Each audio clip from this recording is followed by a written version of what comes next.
네, 여러분 안녕하십니까. 강배옥 박사의 주린이를 위한 경제기사 읽기 오늘 1월 26일 방송입니다. 시장이 굉장히 강하죠. 그 사이에 우리가 설정했던 목표가 2440포인트. 이건 뭐 아주 가뿐하게 달성을 했습니다. 이렇게 되면 이제 외국인 투자가들의 수급이 계속 들어오는 상황이기 때문에 외국인 수급이 강화되는 이런 시점에서 우리가 시장을 비관적으로 볼 필요는 없다. 이런 말씀을 드렸어요. 다만 이제 그 외국인 투자가들의 매수가 아주 그 IT 쪽의 일부 종목을 중심으로 좀 쏠림 현상이 있기 때문에 지금 뭐 수익률 내기는 쉽지 않은 그런 상황이죠. 뭐 삼성전자, SK 하이닉스, LG 에너지 솔루션 이런 종목들을 가지고 있지 않는 이상에는 쉽게 수익을 내기는 좀 어려운 그런 저기 그 상황으로 가고 있습니다. 그래서 그러다 보니까 이제 상대적인 박탈감을 느끼게 되는 경우도 생길 수가 있을 것 같아요. 하지만 이런 것들을 또 이겨내야 됩니다. 시간이 지나고 나면 이제 그 스피일오버가 돼서 사실 이제 이게 낙수 효과가 생기게 되는 거죠. 이럴 때 낙수 효과를 얘기하는 것이지 다른 때 낙수 효과를 얘기하는 것은 아니다. 이렇게 보시면 될 것 같네요.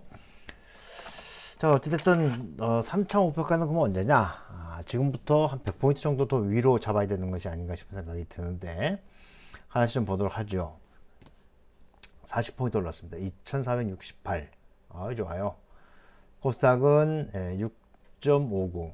그러니까 유가증권 시장이 코스닥 시장보다 훨씬 좋을 것이다. 이런 말씀을 계속 드리고 있었단 말이죠.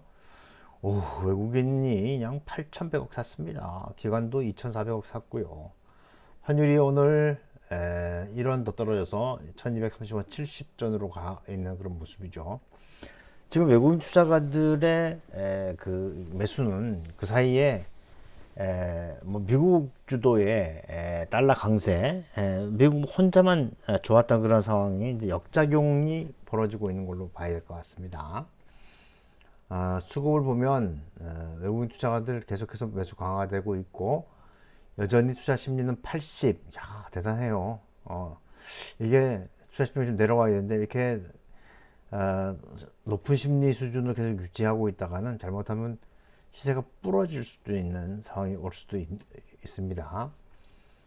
업종별로 움직이는 것을 보면 지금 IT 쪽으로 상당히 많이 몰려 있잖아요. 그죠? IT 쪽으로만 3,800억.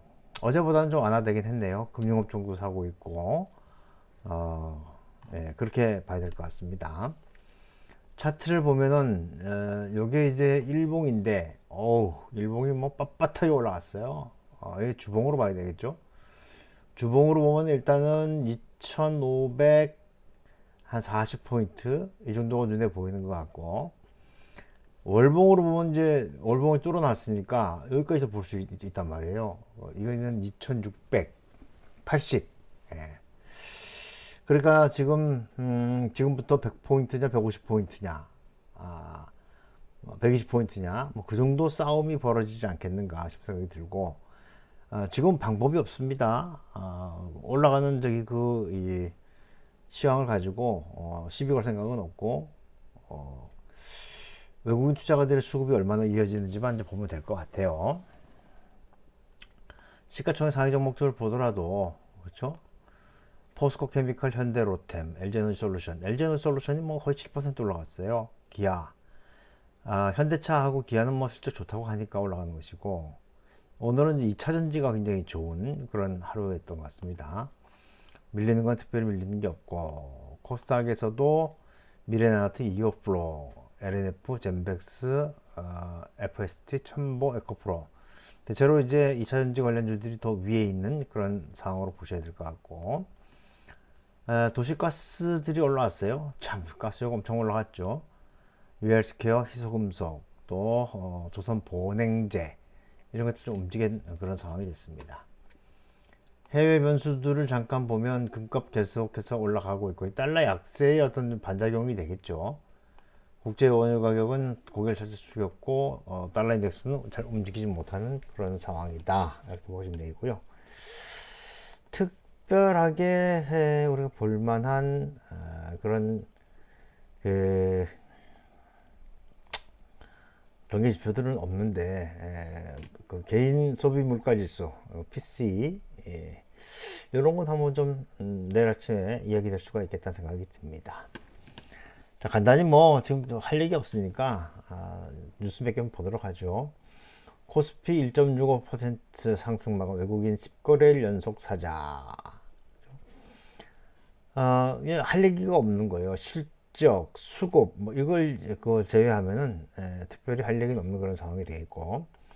다만 이제 지난해 M&A도 줄었다. 137개 상장사 전년 대비 2.8% 줄어들었다고 하는데, 이 M&A라고 하는 것은 기존 기업들이 가지고 있는 미래 먹거리, 미래 먹거리를 얼마나 찾아 헤매느냐라고 하는 건데, 이게 줄었다라고 하는 것은 그런 활동조차도 좀 어렵다는 거 얘기하는 거거든요. 그러니까 이 그 경제의 어떤 저기 이 온난화 정도를 측정해 볼 수 있는 건데, 냉기가 돌고 있다, 이렇게 여러분들이 아시면 될 것 같고요. 자, 5조 원을 산 외국인 순매수 행진은 언제까지 할 것이냐? 뭐 언제까지 갑니까? 외국인이 충분히 살 때까지 가는 거죠. 충분히 살 때까지. 특별한 일은 없어요. 지금 뭐 이익 실용치는 줄어들고 있고, 그러다 보니까 결국 이제 수급과 펀드멘탈 간에 지금 괴리가 생긴 거 분명해요. 하지만 항상 저기 이 같은 방향으로 할 수는 없는 거거든요. 어떨 때는 다른 방향으로도 움직일 수 있는 부분들이 있기 때문에 지금 뭐 펀드멘탈보다는 수급에 의해서 움직이는 장으로 보셔야 되겠고, 수급을 좀 더 지켜보자, 이렇게 생각됩니다. 자, K 배터리는 달린다. 유럽 시장 점유율 더 공고해 줄 것. 이 지금 이제 미국의 IRA와 같은 것이 유럽에서도 지금 같이 이야기가 되고 있단 말입니다. 그러니까 이게 지금 이제 친환경 관련주들의 움직임들은 계속해서 잘 될 수 있을 걸로 보여져요. 2차 전지도 그렇고 풍력, 태양광 이런 것들은 다 관심을 가지고 보셔야 합니다. 뭐 이거 이제 IRA와 같은 그런 그 내용들이 계속해서 이어진다면 우리나라에 있는 기업들의 실력이 좋단 말이에요. 그래서 뭐 의심하지 마시고 올해는 2차 전지, 실적으로 본다면은 조선주, 뭐 이렇게 봐야 되는 것이 아닌가 생각이 됩니다. 자, 그리고 조선업계 하향 수정된 수주 목표에도 자신감 있는 이유는 뭐냐?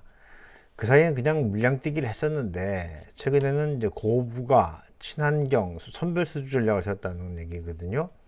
최근에 조선주들이 썩 좋은 움직임을 보여주진 않고 있지만 이제 뭐 충분히 일감은 확보해 놨고, 그러니까 이제 골라서 수주를 할 수 있는 여력이 한 2, 3년 정도 더 이어질 수가 있기 때문에 조선주들은 계속해서 관심을 가지고 봐야 하는 그런 부분이다. 물론 뭐 이게 10배, 20배 올라가는 그건 아니라 손치더라도 이 어려운 시기에 잘 버틸 수 있는 여력이 있지 않겠는가, 이렇게 생각이 됩니다. 자, 그 다음에 동학개미 역효과, 누적 손실 커진 개미, 주가 하락 키운다, 이게 나왔는데 이게 이제 다른 건 아니고요. 자본시장연구원에서 2024년 자본시장 전망과 주요 이슈에 대한 세미나를 했어요. 거기에 이제 여러 가지 이야기들이 나왔는데 결국 이제 동학개미들이 그 사이에 많이 샀다가 많이 물렸죠. 물리고 나니까 그 사람들이 이제 손절하는 그런 상황이 되면은 그러면 자본시장 변동성이 커지게 된다는 겁니다. 그래서 증시의 기관화, 외국인이라든지 아니 기관 투자가들 중심에 그런 이 안전판 역할을 해줄 수 있는 주체들이 있어야 되는데 그렇지 않고 개인들의 비중이 커졌다라고 하는 것은 아무래도 개인들의 매매는 좀 단기 지향적인 부분들이 있기 때문에 그렇게 영향을 좀 받지 않겠는가, 이런 얘기들을 하고 있습니다. 예, 요즘 시장은 다른 거 볼 거 없습니다. 뭐 요즘 같은 시장은 그냥 외국인만 보고 가는 거예요. 외국인이 이렇게 막 살 때는 뭘 사야 됩니까? 삼성전자 사는 거예요. 아니 무슨 외국인이 뭘 살지 어떻게 알아요? 삼성전자, SK하이닉스, 그다음에 LG에너지솔루션 그쪽으로 갈 수밖에 없는 상황이라는 거 여러분들이 이해하시면 되겠고요.